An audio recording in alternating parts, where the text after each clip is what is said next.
10 টাকা কম হবে, এটা আপনার 30 টাকা, ওটা আপনার 20 টাকা। দেখুন, আর এই যে দাদা এই মশলাগুলো, এই যে বিভিন্ন দাদা এই যে মশলাগুলো, এইগুলো কি আপনি নিজে বাড়িতে বানান না ওটা মশলা কিনে নিয়ে বাড়িতে গিয়ে ভেজে সেই মশলা আমি বাড়ি থেকে বানিয়ে নিই। বাড়ি থেকে বানান, তাই তো?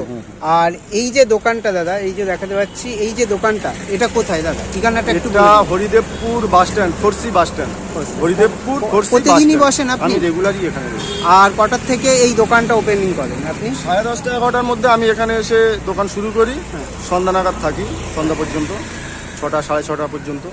এছাড়াও কি আর কিছু করেন নাকি? না, আমার এর উপরেই চলে যায়। এর ওপর দেখুন দাদার এখানে কিন্তু মানে সিজনে যে যে ফলগুলো মাখানো যায় সেইগুলো আপনার কাছে অ্যাভেলেবেল থাকে, তাই তো? সবসময় পাওয়া যায়। আর কটার থেকে বসছেন একটু বলে দিন। 11টা থেকে ধরে এবার সন্ধ্যা পর্যন্ত 6টা 6:30 এরকম থাকি। ঠিক আছে, আমার জন্য একটা মাখাবে, ঠিক আছে? একদম অবশ্যই। দেখুন